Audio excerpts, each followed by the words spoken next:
So as Julia mentioned, part of my work over the last few years has been trying to get to the bottom of why Buick swans in Northwest Europe might be such bad decline.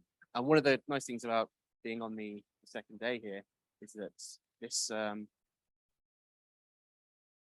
talk has been pretty well set up by what we heard yesterday. So we heard from Eileen's talk just how badly things have become for the Buick swans in Northwest Europe and the population decline that's been ongoing largely since 1995. But in particular, some of in recent years, numbers well down on the historical high of 1995. But at the same time, as we heard yesterday, mute swans doing very well in the UK and on mainland Europe. And also, as we heard from Kane's talk, Cooper swan numbers, prevalence on mainland Europe, doing very well. Numbers are at all-time highs in terms of what our recorded history shows. And it has been speculated as to whether there is any kind of causal relationship here, because the larger mute swans and hooper swans are competitively dominant to the smaller Buick swans. There's a considerable difference in body size, but we know that they feed a lot of the time on very similar food resources, and there's a big overlap in the winter between where they're feeding. So you see them in mixed flocks together on many habitats.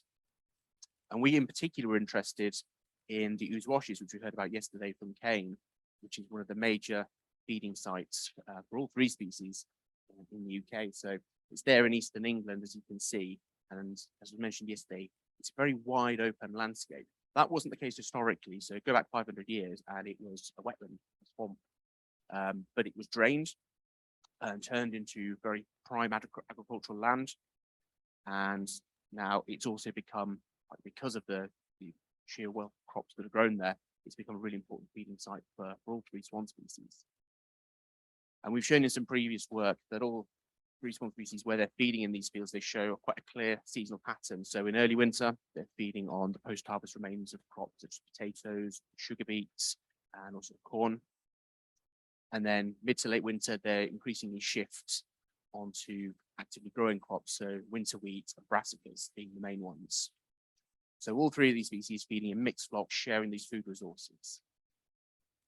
Local numbers really show the pattern that I mentioned in that first slide. So you can see there the hooper swans in grey there have really accelerated in their population numbers in recent years. At the same time, the Buick swan numbers have really collapsed.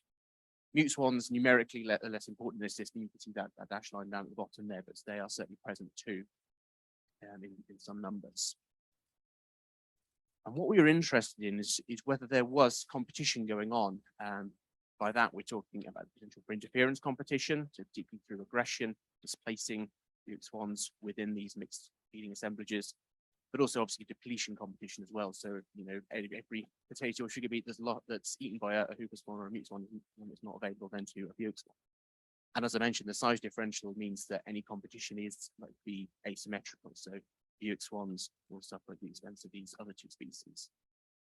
But if these competitive interactions are occurring, so if, for example, Buick swans are receiving aggression from the other birds and having to maybe modify the areas, you'll show more vigilance towards larger congeners, or whether there's depletion going on, which is affecting the foraging behavior of Buick swans.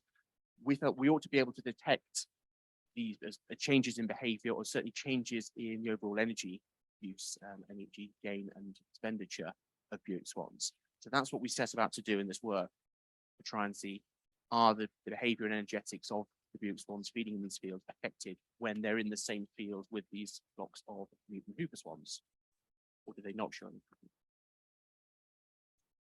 And there were two parts to our data collection, really. So the first was a time activity budget study. So spent 3 winters going over to the ooze washes, and over the course of several days, working my way around the areas used by the swans, opportunistically finding flocks if we didn't always predict where they would be, and taking video of the swans in the fields. And from these, I was able to analyze them using some video software. I don't know whether anyone was familiar with this. It's called Boris. It was a paper there from Method Ecology Evolution from a few years ago that describes it. It's essentially an event recorder. You play a video through it, and then you can log with your keystrokes the behavior of the birds are performing. So I was able to do that for each individual on the video and construct a time activity budget for that individual. So it meant that for every individual, I could say for that roughly 20-minute period, how much time we spent on foraging, how much time we spent on vigilance, on aggression, and all the behaviors that we observed. I was then able to take this time activity budget and to construct an estimate of the energy gain and expenditure for that individual.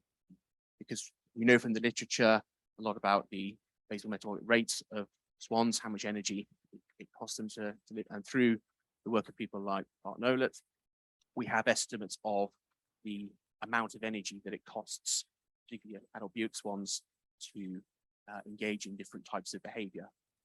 And so we were able to modify that to come up with estimates of how much energy each of these individual birds on our videos were spending. As part of some other work, we've also been collecting information on the food available in the landscape, so the biomass, the energy content that we did for some agent-based modeling work. So we had a good idea of, in any of the fields the bird were using, how much food that there was, and we could apply some functional response equations to work out, given how long they were foraging for, what their rate of energy intake should be. And then it was a simple matter of taking the losses away from the gains to calculate this net energy gain that each individual was showing during the video. And we calculated that for each species in each age class, adults and cygnets. And just briefly, this is what the time activity budgets for each of the species, each of those age classes look like, as you would expect for a landscape that they are primarily using for foraging. Foraging is coming out as far away as the main behavior activity that they're engaged in. Not much in the way of aggression, but there certainly was some. So what did we do with this information? We used a mixed modeling approach to try to look at, in particular, 4 of the key response variables. So we were interested in 3 of the behaviors: aggression, foraging, and vigilance, and also crucially the net energy gain, because that the Buick swans in this wintering landscape is crucial. If they're going to start their spring migration, make it to the staging sites further east in Europe, then it's really crucial that they maintain positive energy gain throughout winter in these landscapes. And for each of these 4 response variables we were interested in, there were 3 major expansion variables that we considered. The first was the density of Buick swans within that field. The second was the density of the specific competitors in the field that they were using. And the third was the age class of the focal Buick swans. Suspected that cygnets and elk may not necessarily show the same pattern. Because we had multiple individuals reported on the same video, we used an observation identity as an element set to account for that non-independence in the model. We also weighted our observations because not every bird did us the courtesy of staying on film for 20 minutes. As I'm sure many of you can imagine, some wandered off halfway through. We didn't want to completely bin that data, but we did recognize that the richest data would have come from the full 20 minutes. So we weighted our observations by the observation period, checked our model assumptions, and ran AIC-based model selection. This is the table of results from that model selection. And critically, what we found was that aggression seemed to be best explained by the age class of the Buick swan, as well as the interaction with the density of incident competitors. Foraging, we had the age class. We also had that interaction with specific competitors, but then also an effect of the Buick swan density themselves. Vigilance, a similar best model, but this time the interaction was between the interspecific competitor density and the Buick swan density. And interestingly, none of that seems to result in impact on the net energy gain. So actually the null model was the one that performed best from the net energy gain. And I'll take each of those in turn to explain in a bit more detail. So the first thing to say was actually that the amount of aggression we saw was very low. It was about 1% of the time for swans. And crucially, most of that aggression was directed intra-specifically. So Buicks being aggressive with the Buicks, Hoopers being aggressive with the Hoopers, rather than inter-specifically from Hooper and Mute swans to Buick swans. But we did find some interesting patterns from our best supported model, and that graph on the right shows that the predictions for the adults. We didn't find any increase in the probability of engaging aggression as the interspecific density of the competitors increased. but we did for cygnets. And it's interesting to think about why that may be. I mean, some of this is slightly speculative, but whether it's simply because the cygnet butte swans are the smallest and most vulnerable to aggression, whether there's an element of social experience, simply the cygnet butte swans don't have enough experience of social interactions to know to stay out of the way of some of these big predators, whereas the adults who've been in this situation before, they've overwintered before, maybe have a little bit more knowledge. This will be interesting to look more of that in the future. But crucially, fairly low rates of aggression in this population. In terms of the predicted foraging from the best supported model, the graph here shows the blue areas that are high foraging, the orangey brown areas are areas of low foraging. And as we expected for the foraging, for the adults, they showed as they spent time in flocks with more Hooper and mute swans, they were increasing their foraging time. Potentially that could be due to depletion competition, but certainly that was the pattern we found. But interestingly, cygnets show the opposite pattern, and it may be simply because if they're spending a little bit more time engaged in aggressive interactions, being displaced, their foraging time may suffer as a result of that. So the opposite pattern for cygnets here. For vigilance rates, both adult butte swans and cygnet butte swans showed the same pattern at this time. And you can see again there the blue area on the far left-hand side of the graph there, showing the areas of high vigilance, and the brown area showing areas of low vigilance. And the complex pattern that we found, which also involved an effect of the butte swan density, suggests there could be some kind of dilution effect where maybe an individual butte swan, when it's only surrounded by a few other butte swans, it needs more of an eye out for what the incident competitors around it are doing, whether they're coming towards it, whether they're like to show aggression. Whereas when they're surrounded by lots of other butte swans in high densities, they don't need to do that as much because there's a dilution effect. They're less likely to receive aggression simply because there's so many of their fellows around them. But although we found some evidence of these behavioral impacts, crucially, when we looked at the overall energetic net energy gain, we didn't find any evidence that the density of competitors actually affected that gain. And it may be simply that although there are some of these behavioral impacts, the butte swans have enough slack within their time activity budget to compensate, to adjust their behavior so that actually they can maintain a consistent rate of energy gain and expenditure. And part of that may simply be that these fields, as we saw with Gaines yesterday, I mean, they're very wide, very large open landscape. Food is super abundant because essentially this is an industrialized agricultural landscape. There are thousands of these fields, the vast majority of which are totally unused by swans. I think we could probably fit 10 times the number of swans into this landscape and still provide food for them. In fact, we've done the modeling in previously to show that it's, let's say, super abundant food resources. And that may mean that the birds are able to spread themselves out within fields so as to minimize their competition. This fits within a bigger program of work that we've been carrying out to look at food resources and the impact that changing food resources might be having on butte swans, particularly in the used washes and the landscape that surrounds it. And so to sort of put this into context, we found no evidence that body condition of butte swans wintering in the UK across 4 sites changed over time. So no reduction in body condition. We found no evidence for the used washes that changes in the availability of crops caused by the farmers sowing different types of crops each winter had any relation to the changes in butte swan numbers there, and certainly didn't appear to be anywhere related to the falling numbers. We also found in that study that there was no evidence that butte swans were spending any more time on foraging now compared to these, they don't appear to having to work harder to gain their energy.